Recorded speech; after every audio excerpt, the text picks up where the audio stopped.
સુરતના નાસીનગરમાં જે ડિમોલેશન થયું એ ડિમોલેશન કોણે કર્યું? આ પ્રશ્નનો જવાબ સુરતના કોઈ પણ અધિકારી કે પદાધિકારી પાસે હજુ પણ નથી.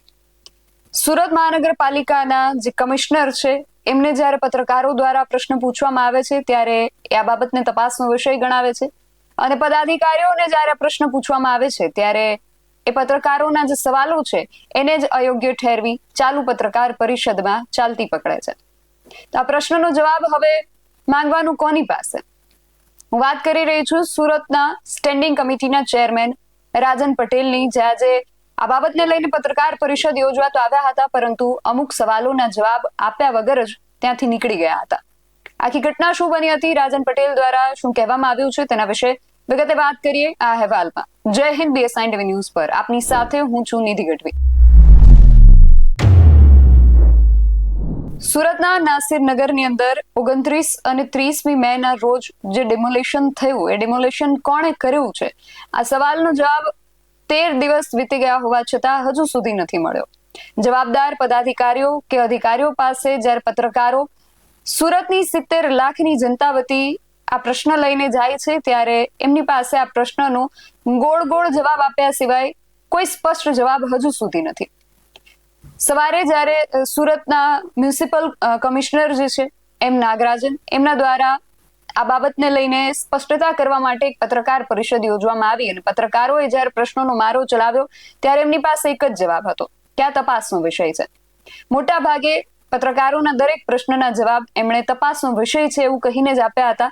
અને આજે જ્યારે પદાધિકારીઓ પાસે પત્રકારો આ સવાલ લઈને ગયા ત્યારે સ્ટેન્ડિંગ કમિટીના ચેરમેન રાજન પટેલે પત્રકારોના પ્રશ્નોને જ અયોગ્ય ઠેરવી દીધા.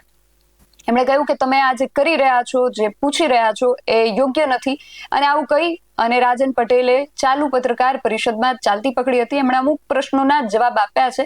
સૌથી પહેલા તો રાજન પટેલે શું પ્રશ્નોના જવાબ આપ્યા છે અને કયા પ્રશ્નો અધૂરા રહી ગયા છે એમની જે પત્રકાર પરિષદ હતી એમાં જ સાંભળીએ. ડિમોલિશન બાબતે ગઈકાલે મ્યુનિસિપલ કમિશનર શ્રીએ આપ લોકોને માહિતી આપી દીધી છે. આના માટે અમે લોકોએ કમિશનર શ્રીને સૂચના આપેલી હતી અને એના આધારે તપાસ કમિટીની રચના થઈ ગઈ છે.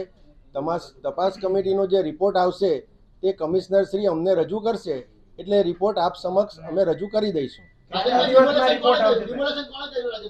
હું એ જ કહું છું, તપાસ કમિટીને માટે નિમાઈ ગઈ છે. આ હાઈકોર્ટ મેટર થઈ ગઈ છે. આના માટે હું હમણાં જવાબ આપી શકું તેમ નથી. આશીષ નાયકે કબૂલાત કરી છે કે અમે રોડ ખુલ્લો કરવા ગયા હતા, ભૂતિયા ડિમોલિશન નથી. આ વિડિયો શા માટે બનાવો? હું આપને એ જ કહેવા માંગુ છું કે જે તપાસ કમિટી નિમાઈ છે તેને શું પ્રોસિજર કરી છે, 2 થી 3 દિવસમાં આપ લોકોને કમિશનર શ્રી તરફથી એના માટેની માહિતી મળી જશે. કેમ કે એ તમામ તપાસ કમિટીનો રિપોર્ટ મ્યુનિસિપલ કમિશનર રજૂ થશે અને જો એના પર કોઈ પણ એક્શન લેવાના હોય તો મ્યુનિસિપલ કમિશનર શ્રી લેશે, અને જો શાસકોને પાસે પણ એમાં એક્શન લેવાની જરૂર પડશે તો અમારા તરફ સ્થાયી સમિતિ અને સામાન્ય સભામાં એની દરખાસ્ત કરશે. પણ હજુ તમને એવું લાગતું નથી કે જરૂર છે? 70 લાખ લોકો વતી આ પ્રશ્ન છે, તમને એવું હજી નથી લાગ્યું કે આમાં જરૂર છે તમારે હસ્તક્ષેપ કરવાની? આમાં અમે હસ્તક્ષેપ કરીને જ તપાસ ચાલુ કરાવી છે, એ આપને ખબર જ છે. હવે બીજી વાત છે કે જે તપાસ કરે છે અધિકારીઓ, એ લોકોને તપાસ કરવાનો આપણે સમય આપવો પડે.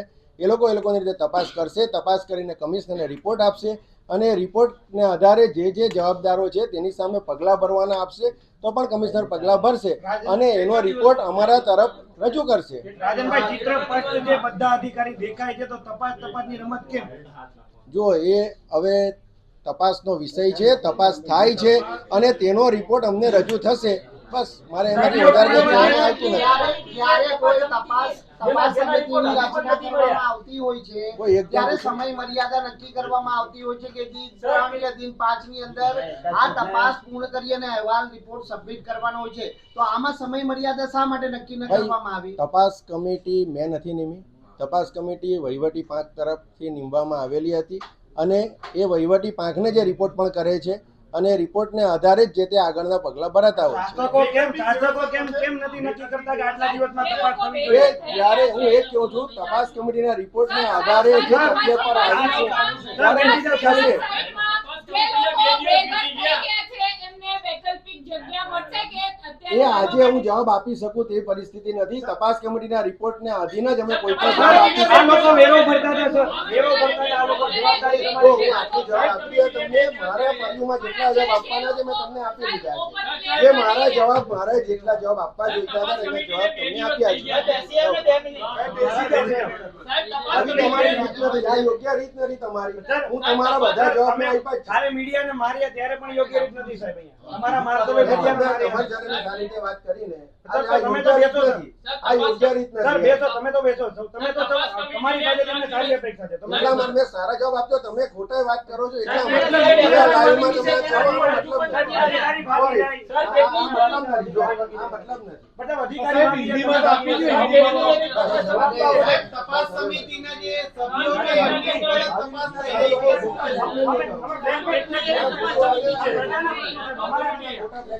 પ્રજાના પ્રશ્નો અમારામાં એક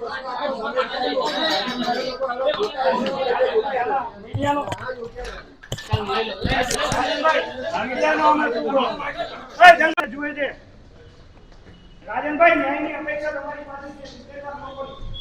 રાજનભાઈ, રાજનભાઈ, રાજનભાઈ, આ તમારી રીત નથી ભાગવાની. રાજનભાઈ, મત આપ્યા છે લોકોએ તમને. રાજનભાઈ, રાજનભાઈ, લોકોએ તમને મત આપ્યા છે. રાજનભાઈ, આ તમારી રીત નથી. રાજનભાઈ, તમે લોકોના પ્રતિનિધિ છો. રાજનભાઈ, રાજનભાઈ, રાજનભાઈ, તમે પ્રતિનિધિ છો. આવું શા માટે કરો છો? રાજનભાઈ, શાંતિ રાખો ભાઈ. સર, શાંતિ રાખતા ભાઈ. સર, પ્રજાના પ્રતિનિધિ છો. આ રીત નથી આ યોગ્ય. સર, હું કોઈ જવાબ આપવા માંગતો નથી. હવે આ રીત જ નથી યોગ્ય તમારી. સર, પણ ભાગવું કેમ? સર, ભાગવું કેમ પડે? મેં મારા પ્રશ્નોના જવાબ આપી દીધા છે આપને. તમે તમારા પ્રશ્નો મારા પર થોપી નહીં શકો.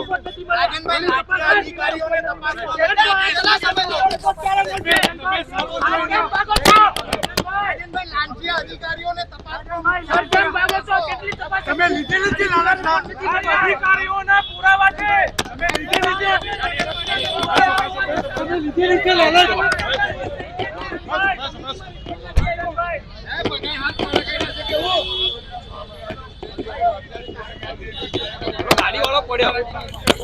પત્રકારોએ જ્યારે પૂછ્યું કે તપાસ કમિટીની તપાસ કરવા માટે કોઈ સમય મર્યાદા કેમ નક્કી કરવામાં નથી આવી, ત્યારે એમણે કહ્યું કે તમારો પ્રશ્ન જ બરાબર નથી. પત્રકારે જ્યારે પૂછ્યું કે જે લોકોના ઘરનું ડિમોલિશન કરવામાં આવ્યું છે એમના માટે વૈકલ્પિક વ્યવસ્થા માટે સુરત મનપા શું વિચારી રહી છે, ત્યારે એમણે આ પ્રશ્નને પણ અયોગ્ય ઠેરવી દીધો. શું આ પ્રશ્નો જે પત્રકારોએ પૂછ્યા એ યોગ્ય નહોતા? અને આ યોગ્ય નથી આવું કહીને ત્યાંથી નીકળી જવું એ કેટલું યોગ્ય છે?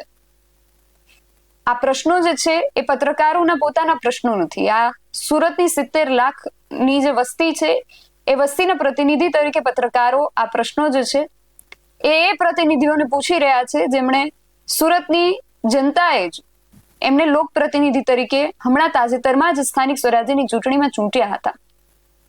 સ્ટેન્ડિંગ કમિટીના ચેરમેનના આવા અધૂરા જવાબો વધુ પ્રશ્નો ઊભા કરે છે. 13 દિવસના અંતે પણ હજુ સુધી એ જાણી નથી શકાયું કે આ ડિમોલિશન કર્યું કોણે, અને અધિકારીઓ અને પદાધિકારીઓ પાસેથી આ યોગ્ય નથી કે આ તપાસનો વિષય છે આવા જવાબો પર્યાપ્ત નથી. સ્ટેન્ડિંગ કમિટીના ચેરમેન રાજન પટેલ દ્વારા આ જે જવાબો આપવામાં આવ્યા છે કે વાતને ગોળ ગોળ ફેરવાનો જે પ્રયાસ કરવામાં આવ્યો છે કે પત્રકારો દ્વારા પૂછાતા સીધા પ્રશ્નોના એમણે જવાબ જ નથી આપ્યા. આ સમગ્ર વિષયને લઈને અને એમના દ્વારા જે વર્તન કરવામાં આવ્યું છે તેને લઈને તમારો શું અભિપ્રાય છે, તમને શું લાગે છે? તમારું મત અમને કોમેન્ટ બોક્સમાં ચોક્કસથી જણાવજો. સુરતના નાસીનગરના ડિમોલિશનને લઈને જે પણ સમાચારો આવે છે એને સતત અપડેટ અમે આપને સુધી પહોંચાડતા રહીશું. આવા જ વધુ અહેવાલો માટે જોતા રહો BSI TV ન્યૂઝ. નમસ્કાર.